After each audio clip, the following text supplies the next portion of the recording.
முருகனின் அருளால் அனைவரும் நன்றாக இருப்பீர்கள். ஸ்ரீ சௌடாம்பிகை ஜோதிடம் நேயர்கள் அனைவருக்கும் ஜோதிடர் ஜெய தமிழ் செல்வனின் அன்பு வணக்கங்கள். நம்ம சேனலை சப்ஸ்கிரைப் பண்ணுங்க, லைக் பண்ணுங்க, ஷேர் பண்ணுங்க. துல்லியமான பலன்கள் வேணும் அப்படின்னா கீழே உள்ள நம்பருக்கு கான்டாக்ட் பண்ணுங்க. இப்ப பங்குனி மாதத்திற்கு உண்டான பொது பலன்களை வச்சு பார்ப்போம். பங்குனி மாதம் அப்படின்னா என்ன அப்படின்னா, பங்குனி மாதத்துல மீன ராசிக்கு, அதாவது குருவோட மீன ராசிக்கு சூரிய பகவான் வருவார்.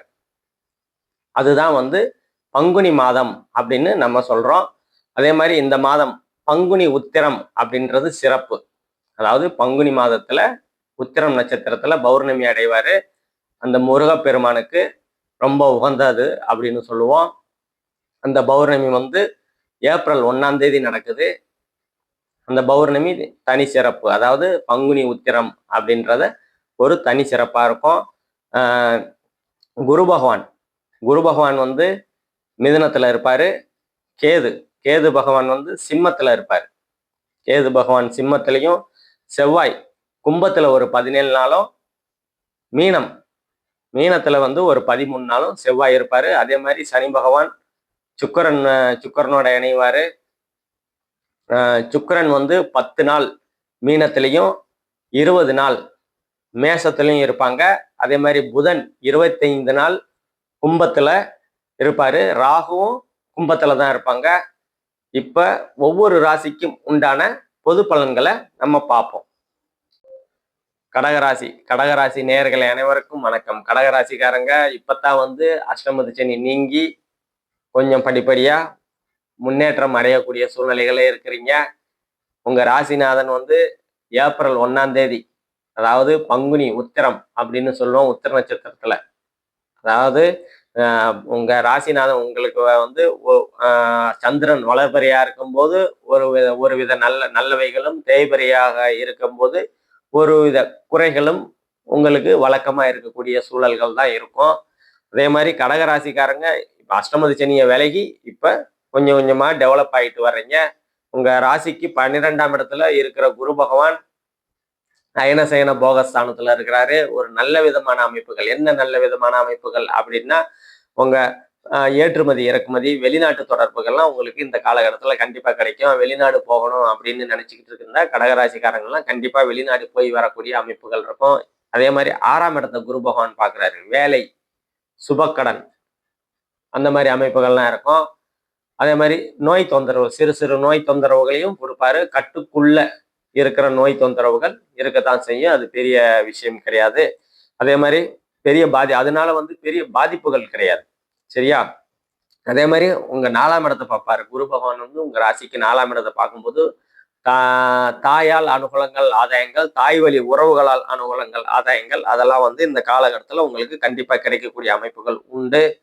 அதே மாதிரி 3ஆம் இடத்துக்கு சனியோட பார்வை இருக்கிறதுனால இளைய சகோதர மொழியில கொஞ்சம் சிறு கருத்து வேறுபாடுகள், மனக்குழப்பங்கள் இருக்கத்தான் செய்யும். அதை கவனமா கடந்து போங்க. அதே மாதிரி என்னதான் இருந்தாலும் 2ஆம் இடத்துல கேது பகவான் இருக்கிறது அவ்வளவு பெரிய குறை கிடையாது. பொருளாதார ஸ்தானம், தனம், குடும்பம், வாக்குஸ்தானம்னு சொல்லுவோம். குடும்பம் அமையக்கூடிய சூழ்நிலைகள்ல இந்த காலகட்டத்தில் உங்களுக்கு நல்ல விதமாவே இருக்கும். அதே மாதிரி திருமண யோகங்கள் கண்டிப்பா உருவாகக்கூடிய அமைப்புகள் இருக்குது. அதே மாதிரி உங்களோட 5ஆம் இடம் இயல்பா தான் இருக்குது. அதனால ரொம்ப நாளா குழந்தை இல்லை அப்படின்னா அந்த குழந்தைகள் அமைப்புகள்லாம் இந்த காலகட்டத்தில் சரியாகக்கூடிய அமைப்புகள் இருக்குது. குழந்தைக்கு ஏதோ ஒரு உடல் உபாதைகள் அதெல்லாம் சரியாகக்கூடிய அமைப்புகள்லாம் இந்த காலகட்டத்தில் உங்களுக்கு நல்ல விதமாவே இருக்குது. அதே மாதிரி உங்க ராசிக்கு 8ஆம் இடத்தை குரு பகவான் பார்க்கும்போது பிறந்த ஊரை விட்டு ஒரு 400-500 கிலோமீட்டர் தள்ளி வேலை செய்யக்கூடிய அமைப்புகள்லாம் உங்களுக்கு நல்ல விதமாவே இருக்கும். அதே மாதிரி 9ஆம் இடத்துல சனி பகவான் இருக்கிறதுனால தந்தையோட உடல்நிலையில கொஞ்சம் கவனமா இருக்கிறது உங்களுக்கு நல்ல விதத்தை கொடுக்கும். அதே மாதிரி தந்தை வழி உறவுகளால சிறு கருத்து வேறுபாடுகள், மனக்குழப்பங்கள் வரத்தான் செய்யும். அதை கவனமா கடந்து போக. நல்ல வேளை அங்க சுக்கிரன் ஒரு 10 நாள் இருப்பாரு. அதனால பெரிய பாதிப்புகள் எதுவும் இருக்காது. அதே மாதிரி 10ஆம் இடத்துக்கு, உங்க ராசிக்கு 10ஆம் இடத்துக்கு சுக்கிரன் ஒரு 20 நாள் இருப்பாரு. தொழில் ஸ்தானம், ஜீவனஸ்தானம், கர்மஸ்தானம்னு சொல்லுவோம். தொழில்கள் ஒருபடி உயரக்கூடிய அமைப்புகள் அதெல்லாம் நல்லா இருக்கும். அதனால் லாபங்கள் பெருகக்கூடிய அமைப்புகள்லாம் உங்களுக்கு நல்ல விதமாவே இருக்குது. என்னதான் இருந்தாலும் 11ஆம் இடத்தை சனி பகவான் வந்து உங்க 11ஆம் இடத்தையும் 3ஆம் இடம் 11 3 6 11ஆம் இடம் 3ஆம் இடம் 6ஆம் இடம் பார்க்குறாரு. 11ஆம் இடம் வந்து லாபஸ்தானம், மூத்த சகோதரி சகோதரி ஸ்தானம். 3ஆம் இடம் வந்து இளைய சகோதரன் சகோதரி ஸ்தானம்.